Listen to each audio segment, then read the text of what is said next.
Nous connaissons évidemment la chanson de l'effondrement du niveau scolaire et nous ne privons pas de la fredonner ici régulièrement. Mais cette fois, il y a plus grave.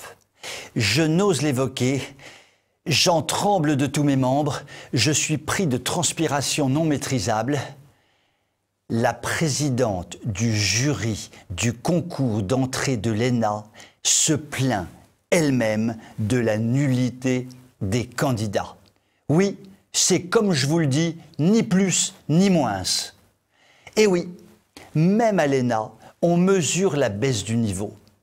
Vous me direz que ceux qui étaient déjà reçus dans la prestigieuse école il y a quelques années ne brillaient pas nécessairement par leur bon sens, par leur valeur personnelle, par leur appréciation fine des réalités, mais au moins ils avaient quelques réflexes en termes de structure et d'organisation.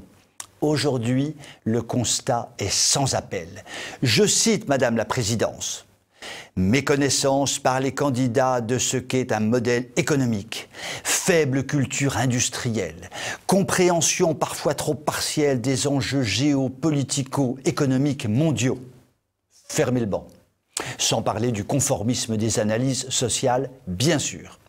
Traduction lapidaire du chroniqueur préféré de TV Liberté. Les candidats apprentis énarques sont des billes et ils n'ont aucune culture. À qui la faute au fait? C'est un peu facile au bout de la chaîne de se plaindre de la vacuité totale de ces candidats et de leur conformisme quand tout le système éducatif depuis la petite section de maternelle à Sciences Po vise à fabriquer des jolis moutons en série qui ne savent que meugler comme des canards.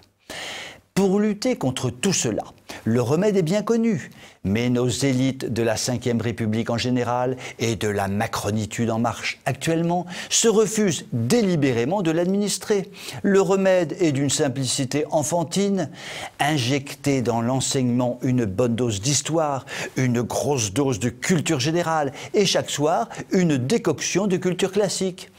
Toutes choses qui permettent de rééquilibrer dans les neurones le taux de liberté de pensée, de finesse et de compréhension du monde. Mais ne nous y trompons pas. Si l'ordonnance est d'une simplicité biblique, sa mise en œuvre relève de l'exploit par les temps qui courent. Vous pouvez m'écrire si vous le voulez. À très bientôt.